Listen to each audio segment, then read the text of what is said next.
Good afternoon, everyone. For those of you that are just joining us, we're going to wait around 20 seconds just to make sure that everyone has a chance to be pulled into the room.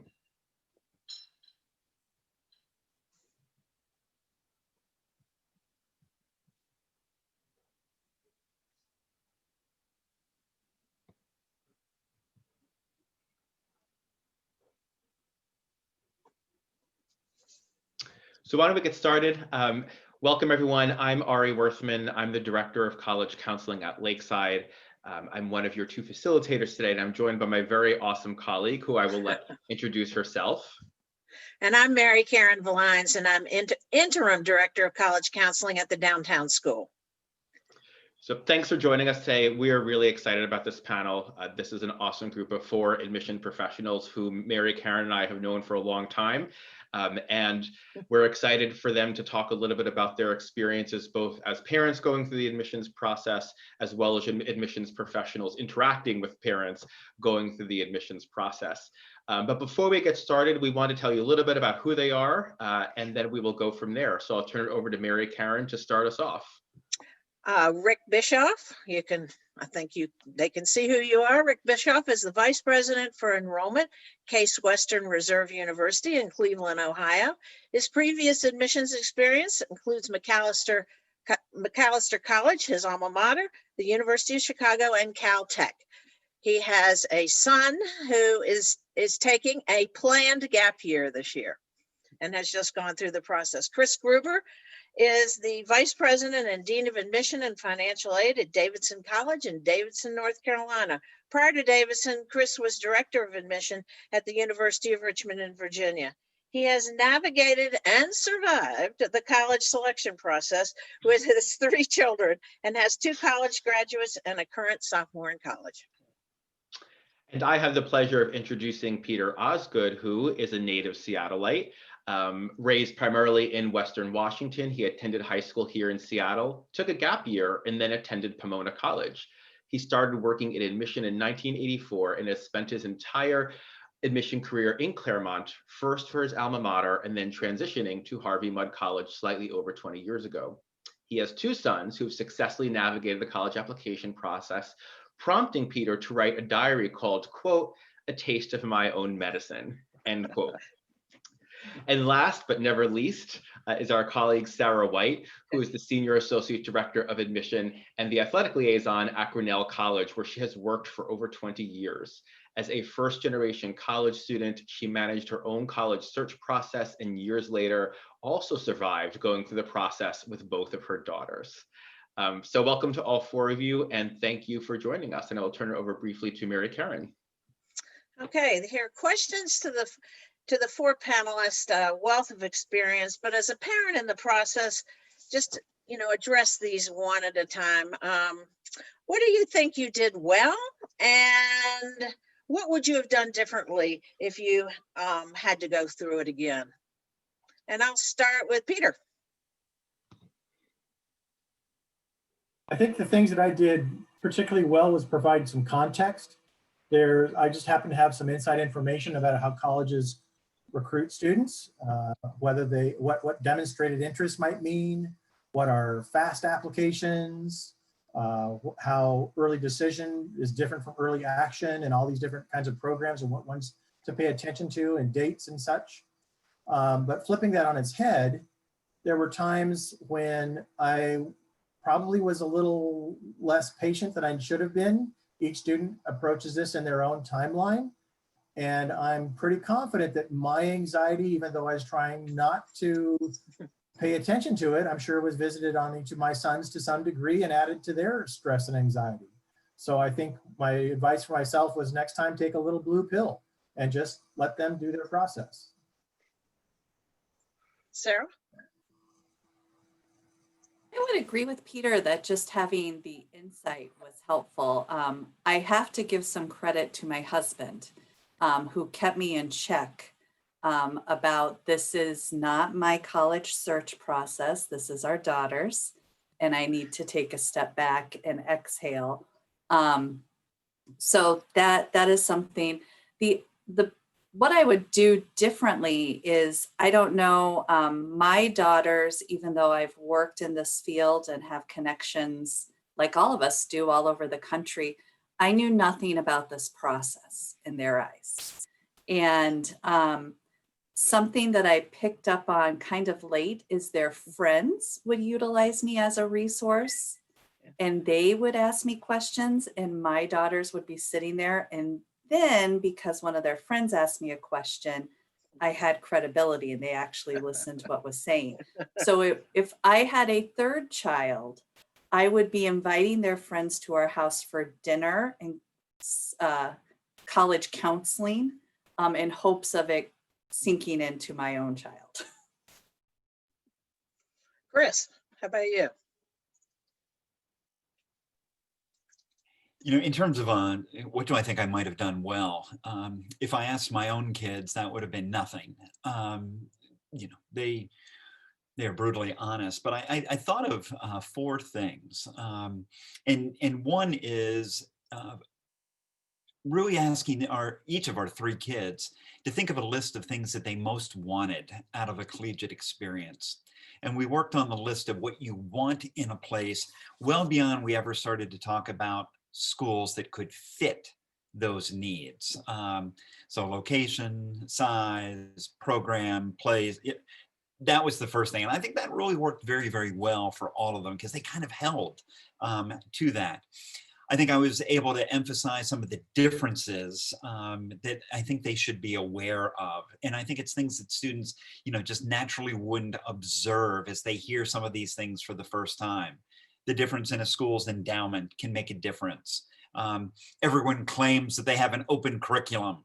Open means you're required to take nothing.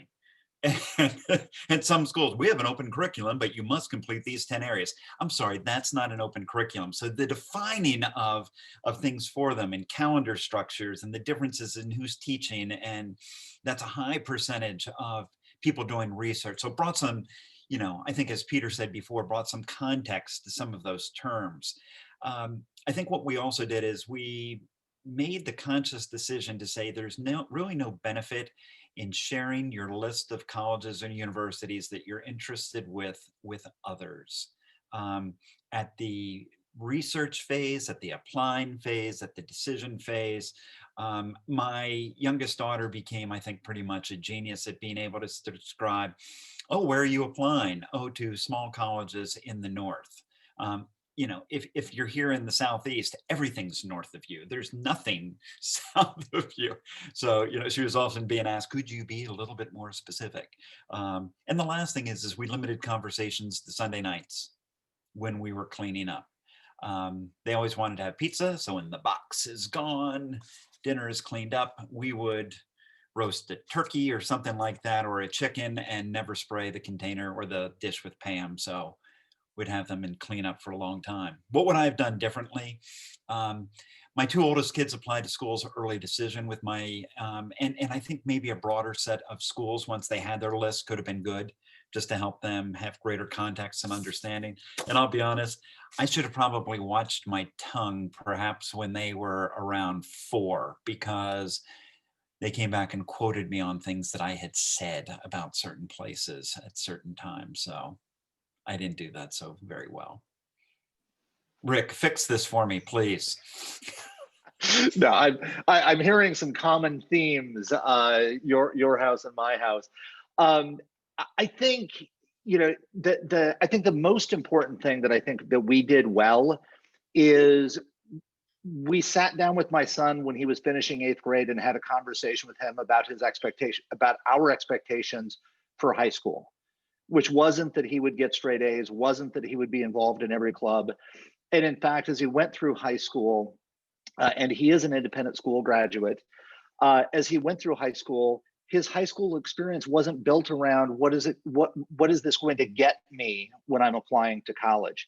It was 98% about the kind of education that he was getting, the kinds of experiences, building relationships with friends, building relationships with teachers, those things that I know, although I didn't say it to him at the time, things that are going to make him be successful when he gets to college. And we did a pretty good job of following through with that. I think the other thing that we did fairly well is we were clear in terms of, from our perspective, the parameters of the college search. And some of that was financial. You know, what were we willing to pay for? What were we not willing to pay for? And, you know, absolute clarity, so that when we got to the end of the process, we didn't have, you know, we weren't having that conversation for the first time, but also the kinds of schools that he might be looking at. On the flip side, where I wish that we should have pushed back sometimes when he said no.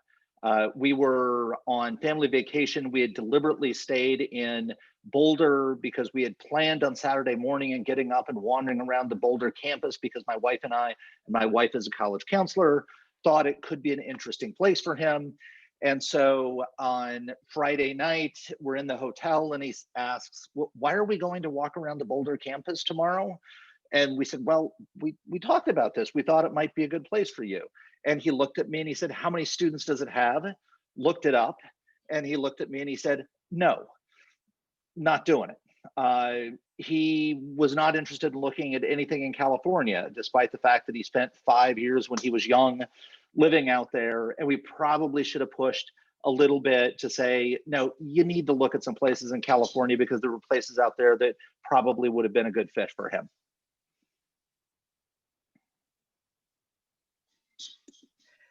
Ari, are there any questions? Do we have any questions in the chat? What I'd like to invite folks to do is, and if you're not familiar with the question and answer function in Zoom, is we'd love for you as parents and guardians to pose your own questions. And you can do that by dragging your mouse down to the bottom of the screen. You should see a series of options come up, including a Q&A box, and you can then begin to write in questions. And so please feel free to start doing so. And while you do that, I thought I'd pose one more question to the panelists as you begin to write in questions. And that is sort of shifting gears a little bit from your own experiences, just getting you to talk a little bit about your experiences as admissions professionals. You know, you talked a little bit about some of the things that parents can do well, that you did well, and some of the mistakes that parents make.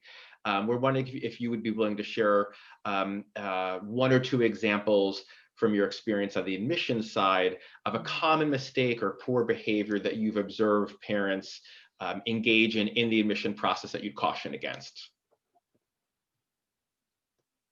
And I'm going to ask Sarah to start us off. Two things come to mind for me is, and they usually take place when families are on campus during an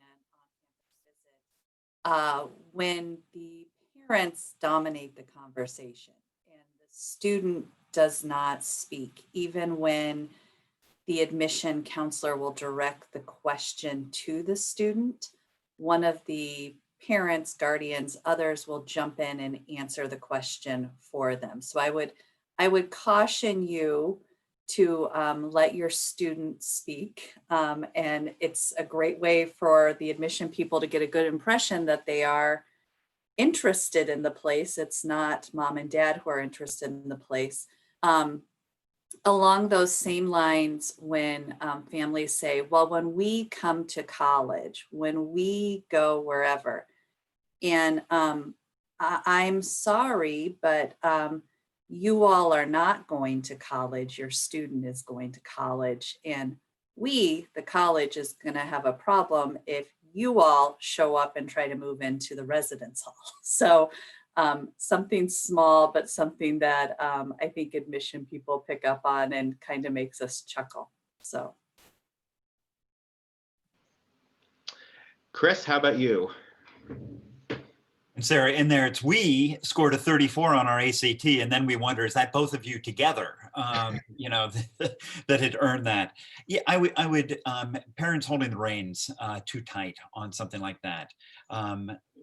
Doing all of the work in planning for a visit, doing the work in filling out inquiry information, filling out applications. I think one of the lines that has driven me crazy is when I've heard, oh, I'd access that right now on my common application, but I'd have to ask my parent. for my password. No, they shouldn't have that password. So too much involvement. I think the second one I would just add is parents being more memorable than their student in an admission process. If we know you as a household name in an admission office, that's usually not a good thing. Rick? Yeah, I'd kind of pick up on two themes here. One, a piece of advice that I actually got from a parent when I worked at the University of Chicago that stuck with me. He was telling me the story about how he had been out visiting all of these colleges with his daughter, and they would get in the car after the visit, and his daughter would have nothing to say about the visit. And he had this epiphany that what was happening is they were getting in the car, the father was, just, deconstructing the campus visit and then saying to his daughter, well, what did you think? Well, after dad said it all, she didn't have much to say. And that's something that we really carried with us through the college process. When we got in the car, it was Kirby's time to talk, not my time to talk. And that works really well in terms of kind of setting that balance and making it clear that it's his process, not my process. I'm not going to college again. I did that once, had a great time, but not looking to do it again. And the second piece, again, echoing themes, is too much parental involvement in the application. And particularly when students have really great access to college counseling, I don't get it. One of the things that we told my son was, we do not want to see your essay until you push submit, because we were worried that we might not be able to resist making it just a little bit better. We trusted his college counselor, we trusted his advisor, who were working with him on his essay. And when he did show us the essay, it's not the essay I would have written. It's not the essay my wife would have written.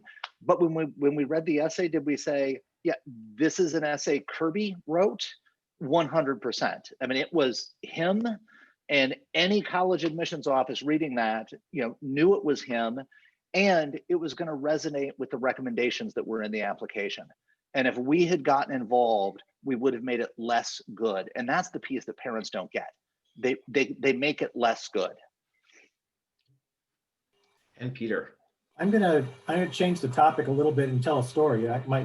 My oldest was visiting a very nice college in the Northeast, and I asked him after he visited how he felt about the visit. Oh, this class was great. The professor was really engaged.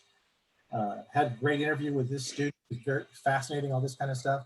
Well, so how does this college sort of rank on your priorities now? No, I don't think I'm going to apply here. And I'm like, my hearing aid broke. What? And he said, no, because this college is very much like who I am now, not who I want to be. So your children are in a certain bubble, and you're in a bubble too, but it's very hard to imagine the potential and growth that can happen. I am fortunate to have an oldest son who's extremely self-aware. And after he told me that, there's nothing I could say except get the GPS out and where's the next school. Thank you. Now we're going to start with some of the questions from all of you parents and guardians. I'm not sure we'll get to all of them today. Mary Karen and I are going to prioritize the ones that are closely related to the theme of this panel about our panelist experiences as parents and guardians in this process, and their insights and knowledge about working with parents and guardians as admissions professionals. So there are 2 or 3 questions that I'm going to sort of combine into one because they're pretty related.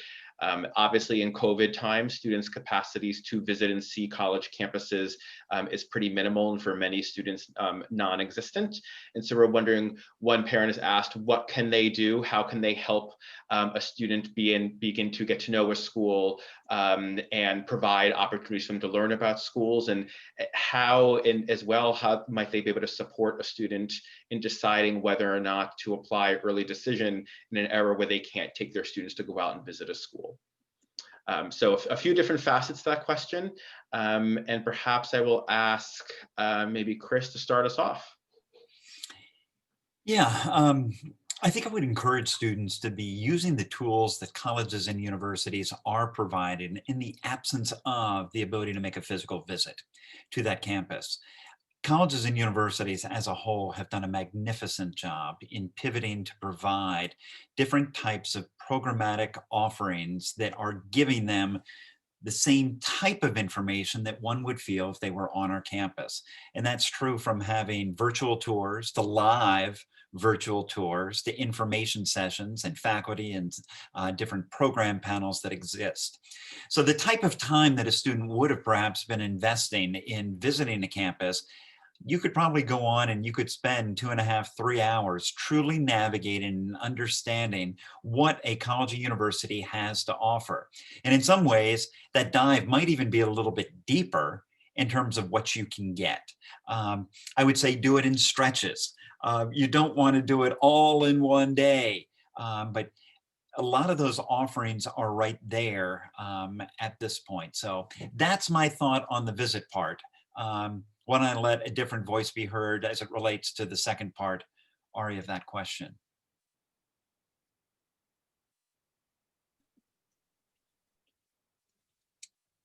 Ari, you're muted. I apologize. I was saying, Sarah, can I ask you maybe to chime in if you have any additional thoughts? And then after Sarah, anyone else before we go to the next question? Any additional thoughts about the visit? What I would say, another thing, just to kind of go off of what Chris was saying, is a lot of us are offering a lot of opportunities for you to connect with our current students. So I would encourage you to do that, to talk to maybe a couple different students. And then was there a second part to this question, or are we moving on? Second part, so we can either continue along this vein or go to the second part as well, is about how can a parent or how can parents support their student in these current times and making a decision about whether or not to apply early, and in particular early decision, again, when they can't see a school in person.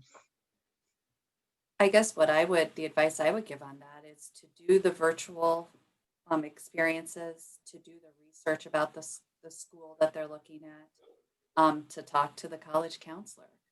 You all have great insight into all of that. And then, I think a lot of it is to go back to trusting your student, right? If the student is really feeling like this is a place where I want to be and I want to go early decision, and as a family, you all feel like that's a good decision, let them apply early decision to the place. Thank you. Thank you. Before I move to the next question, Peter or Rick, is there anything you want to add? Yeah, I would add just one thing. There are many students every year who choose a college without having visited. When I was applying to college in 1985, or I guess in 1984, I was applying, I visited exactly 0 colleges as a part of my college search.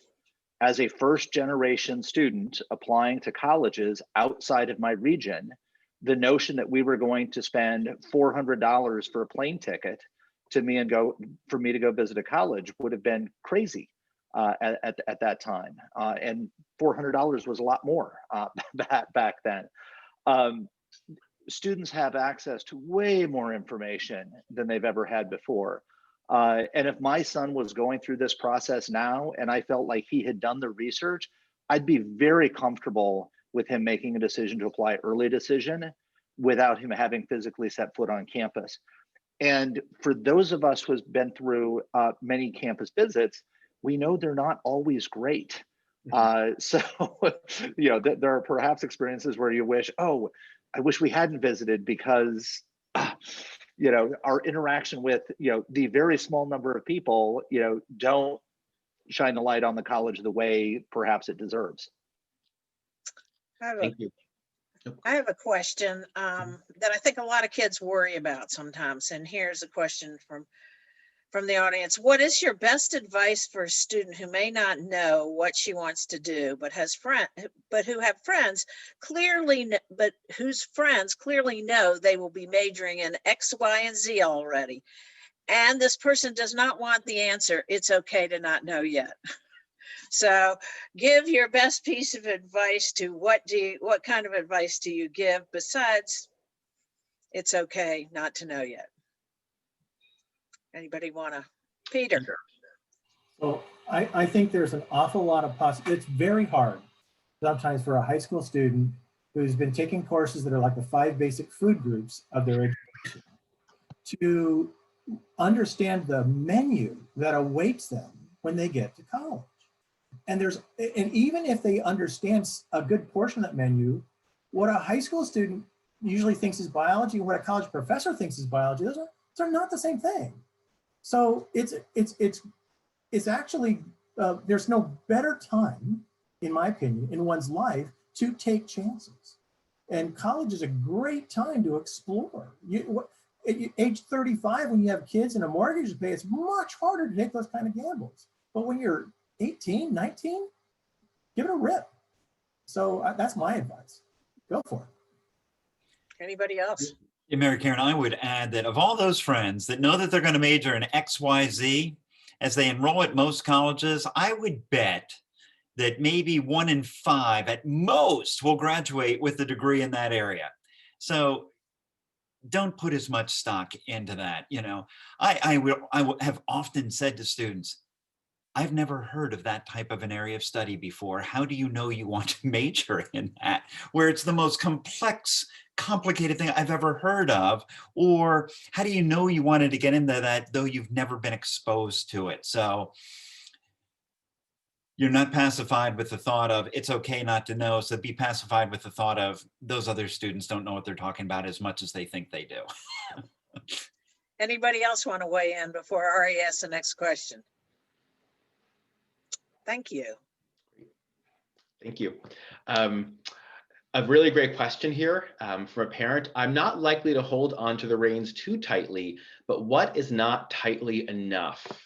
And perhaps I'll call on Rick to maybe start us off. Yeah, I'm the wrong person to ask this question of. My wife and I went in to have our first meeting, to have the first parent meeting with his college counselor. And when we finished the meeting, I turned to his college counselor and I said, Kristen, call me if you need anything from me because I won't be calling you. He's in your hands. And particularly when you have access to great college counseling, you really have to turn to the college counselors and trust them. And our approach, and my wife as a college counselor even, was, you know what, if we need to get involved, the counselor is going to reach out to us and let us know that we need to get involved. But otherwise, we're going to assume that everything, is being taken care of. Now, that doesn't mean that we weren't engaged. Each of us did college visits with him. We had conversations with him about college and what he was thinking, what he liked, what he didn't like. But in terms of the college process, we really thought about that as, that's the counselor's job. That's about her relationship with my son. And when she needs us, she'll reach out to us. Does anyone else want to add anything? Okay. I'm sure this is not news to any of you that there's a lot of conversation in our communities, both student and parent communities, about test optional this year and what exactly test optional means. And there's a great relevant question from a parent in here that is, what can parents say or not say in regard to the test optional panic that seems to be going around? And this parent notes, because those parents are the we parents, are colleges really looking at that as an option? And just to start us off, I'm wondering if I can call on Sarah. Well, Grinnell College, is test optional this year. And this is new for us because of the pandemic. And I know for several other places it's not new. And for several places this year it is new. There is an agreement that a lot of us have signed by the national organization. I'm going to look at one of my colleagues here because we signed it, but I don't remember all the nitty-gritty details of it. But basically what it means is we are test optional. If you say you are applying to Grinnell as test optional, we're not going to look at a score for you, even if you have a score and you submit a score for us. You said you were test optional, we're not going to look at that. And we have reorganized our entire admission process and financial aid, merit aid process to accommodate for that. And so when we say we are test optional, we really mean we are test optional. And students who choose to apply test optional, great. Students who choose to apply with a test score, great. But they're both viewed within the context of under which they are applying. And I don't know if one of my colleagues has something more they want to add or something to add about the NACAC agreement. But. Okay. And I'm just going to add one quick thing that I heard on a call recently, and I'm sorry to chime in on top of the panelists, but I thought we shared this with some of our students at Lakeside, and it was really helpful. Emily Parker, who is the woman who reads the Pacific Northwest applications from Brown, said something that really helped students understand what test optional means. And she gave the example, and I believe this speaks for the 4 colleges on the panel here, but any of you should chime in if I'm misstating anything, that for many years, colleges will accept and review AP scores if they're submitted. But they're not required for admission. And Brown, like all colleges, have been doing that for years. If you have good scores and you submit them, great. And if you don't, that's great too. And I think I can speak on behalf of all of the Seattle area independent schools in saying that we've had students submit AP scores and not submit AP scores, and they get into college, in either scenario. So I think it's very similar to that. So I hope that's some context as a way to looking at in terms of this sort of has been happening already, just with another set of tests. Yeah. Ari, can I just add very, very quickly? Sure. Test optional is not new. This has been around for a long time, and Bowdoin started this back in 1969, and where Rick had been prior at Chicago, they just made the move a few years ago. But there are a lot of places that have made great admission decisions without this modality for a long period of time. The reality is when schools made this change this past year, they wanted students to understand early that we appreciate that this may be difficult. And you may not have been able to take a test 2, 3, 4 times like you may have in the past, and then to be able to understand, do I or do I not want to submit this? The reality is we've got a large number of students that are going to be seniors this year that they're not presenting any test score because they have had zero opportunity to take a test score. So on the spectrum of have and have not, it is only exacerbated this year, especially with seniors, that so many are not exercising an option. They're being given an option to apply to school because a test is not required. So we're going to look to get this right. And I'll be honest, a lot of the schools that have said, we're doing it for a 3-year trial. If I were a betting guy, I would probably say the genie's going to be out of the bottle. And the fact that if you've ever tried to get it back in there, it's not going to happen. Peter. I just want to add that we're also very concerned with how the ability to take tests and prepare for tests is unequally distributed in our country. And we're going to be particularly mindful of populations that are vulnerable, where the students have far greater burdens and their families to take care of. A couple of students I've interviewed are working jobs where they have to do that for their family, and they have to put themselves at risk. And that scares me. So I think there are bigger issues than just who gets in. I'm sorry to say, but there are some bigger issues. Yes. Thank you. Just shifting gears slightly, there are 2 different questions on gap years, which I think are wonderful questions. One is directed specifically towards you, Rick, and then I'll ask the second one for other folks. But the question for Rick is, because you have a son who is taking a gap year, this parent is wondering how that decision came about, and has the prolonged uncertain nature of the pandemic made your family reconsider or feel more confident about it? Yeah, we started talking to my son about a gap year probably when he was an 8th grader, maybe even younger. He actually was overhearing a conversation between my wife and one of her students at the time who was taking a gap year. And I remember him saying, "You can do that?"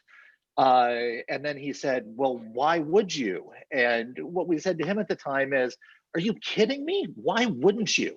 You know, if you have a year of your life where you can take it and do whatever you want to do within you know, a certain range of possibilities, why wouldn't you take that opportunity?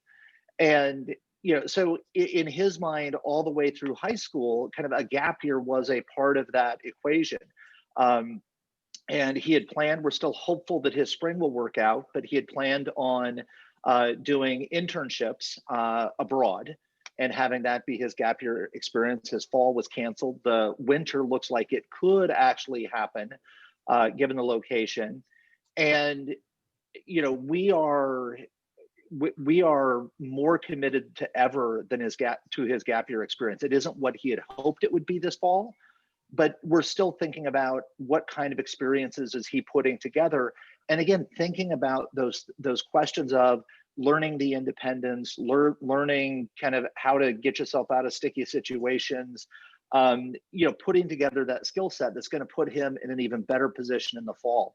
And I'm a huge advocate for gap years, and we've been really, for students who are coming to Case Western Reserve, we've started really kind of pushing that gap year message as well. And the follow-up to that, and I'll ask Chris maybe to start us off with this one. If a student decides to take a gap year, do you have an opinion on applying during their senior year and then requesting a deferral if admitted, rather than waiting and applying a year later? My gut tells me to apply in your senior year. And I think it's because of the resources that you have available to you during that time. Schools are going to be very, very flexible often in giving the opportunity to take that gap. You know, they're going to be flexible. When you hear that, you know, Rick's son's experience has had to change, we appreciate that they can change for a variety of reasons. The students who arrive the year later, they're usually more mature. They've got a better plan. They're great community members. But your question of, I think a student is really better served applying to colleges in that senior year of high school than waiting to do it after. It's just a lot harder. And I think from the secondary school side, you'd probably say, we've got enough to deal with our real seniors as opposed to the graduates involved as well. There's a lot of experience on this panel and in our moderators. Have any of us ever talked to a student or a parent who regretted the student doing a gap year? I certainly have not. Nope. Anything else before we move on to the next question? Thank you. Question here, and I imagine this is a parent that has a student that's really passionate about sciences, looking at focusing very much on STEM schools. And this parent is wondering how hard should they push their child to expand their search beyond strictly STEM schools. And perhaps I will ask Sarah to start us off.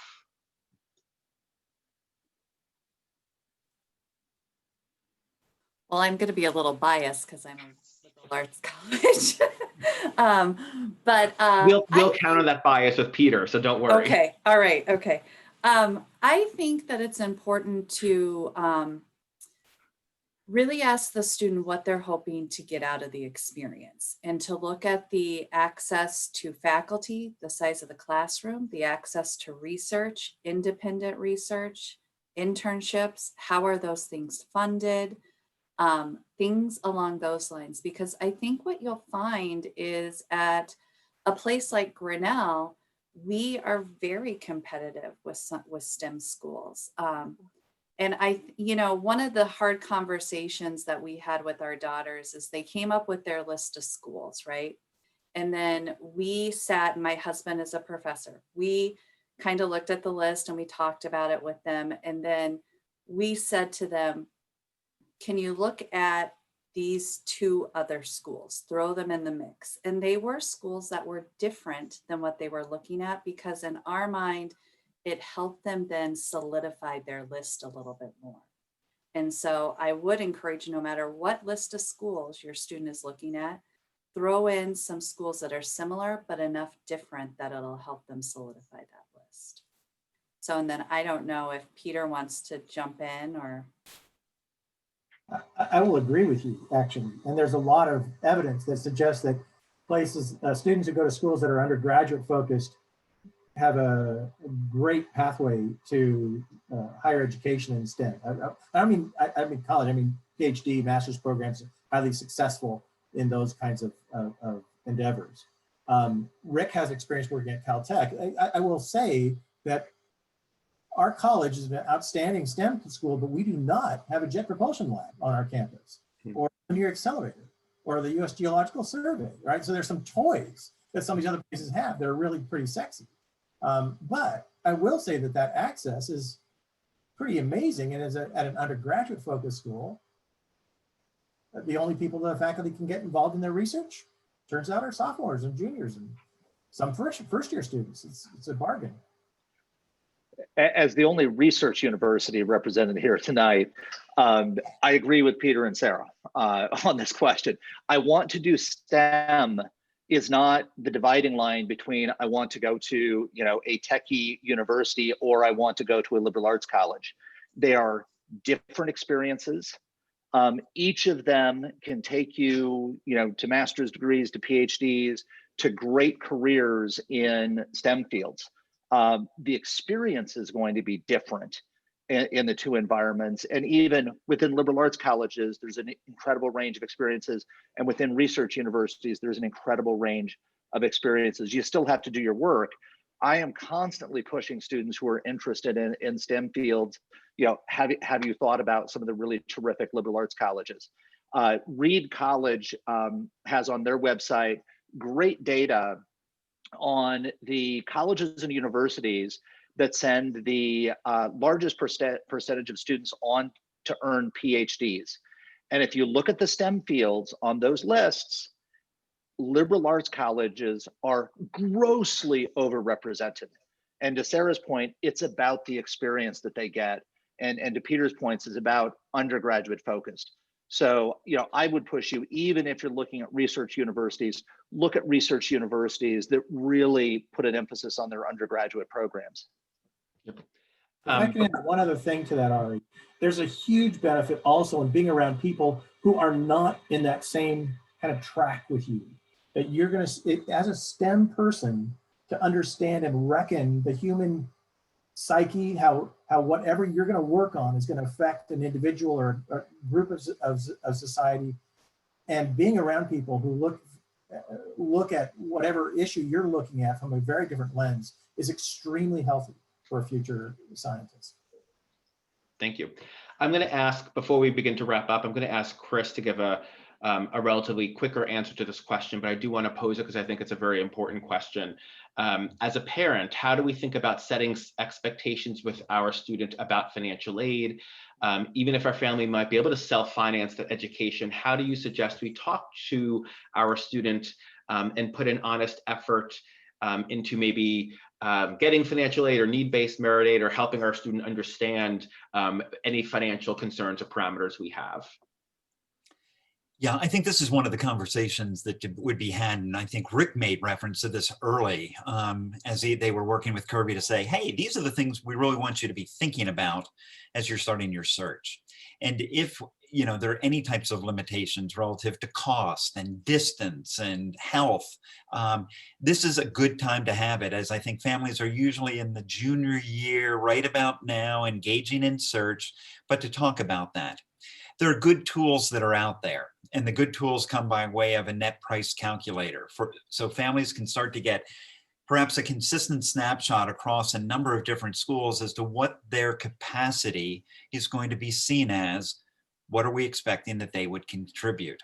And if that number seems to be coming in at something that brings comfort, maybe there's no conversation to be had.